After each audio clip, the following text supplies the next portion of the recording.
আসসালামু আলাইকুম। আমি ডক্টর আইরিন বিনতে আজাদ, আছি ক্লিনিক্যাল লিড হিসেবে নার্চার নেস্ট বিপিসিএলে। আমাদের নার্চার নেস্ট একটি আমব্রেলার মতো কাজ করছে, যার আন্ডারে আছে একটি মাল্টিডিসিপ্লিনারি টিম। মাল্টিডিসিপ্লিনারি টিমের অংশ হিসেবে আছে early intervention programme, applied behaviour analysis therapy, occupational therapy এবং স্পিচ অ্যান্ড ল্যাঙ্গুয়েজ থেরাপি। তার সাথে আছে সাইকিয়াট্রিস্টদের অনেক বিশাল একটি টিম, যেখানে 11 জন চাইল্ড অ্যান্ড অ্যাডোলেসেন্ট সাইকিয়াট্রিস্টও আছেন। এখানে ক্লিনিক্যাল লিড হিসেবে আমার কাজটি হলো আমার এই মাল্টিডিসিপ্লিনারি টিমটাকে পরিচালনা করা এবং শিশুরা যখনই আসবে তখনই তাদেরকে একটি সার্বিক স্ক্রিনিংয়ের মাধ্যমে তাদের মানসিক, সামাজিক এবং আচরণগত বিকাশ নিয়ে স্ক্রিনিং করা।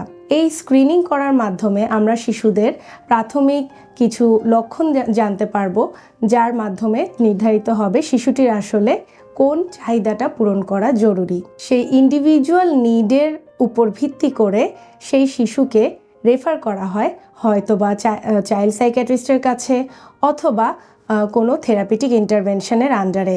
মাল্টিডাইমেনশনাল টিমের আন্ডারে এই ব্যবস্থাটা থাকার সুবিধা হলো আমাদের মা বাবা বা অভিভাবকদের হয়রানি অনেকটাই কমে যায়। আর সেটা হতে পারে আর্থিকভাবে, সেটাও হতে পারে সামাজিকভাবে। একজন বিশেষ চাহিদা সম্পন্ন শিশুর মা বাবার চলার পথে অনেক ধরনের বাধা বিপত্তি অতিক্রম করতে হয়। আর ঢাকা শহরের এই যানজটপূর্ণ অবস্থায় এক সেন্টার থেকে আরেক সেন্টারে শিশুর এক থেরাপি এক সেন্টারে নিতে যাওয়া বাচ্চার বাবা মার জন্য অনেক কষ্টকর হয়ে পড়ে।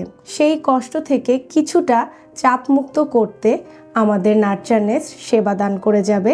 নার্চার নেস্টের কাজই হবে আমাদের শিশুদের সার্বিকভাবে সহায়তা করা এবং তাদের পরিবারের সকল দিক থেকে সহায়তা করার চেষ্টা করা। আমাদের সকল সেবার বিস্তারিত আপনারা জানতে পারবেন আমাদের ওয়েবসাইট এবং আমাদের ফেসবুক পেজে, অথবা সবচেয়ে ভালো হয় যদি আপনি নিজে এসে আমাদের সেবাগুলো সম্পর্কে বিস্তারিত জানতে পারেন। তাহলে চলে আসুন এখনই nurture nest, nurturing children to flourish.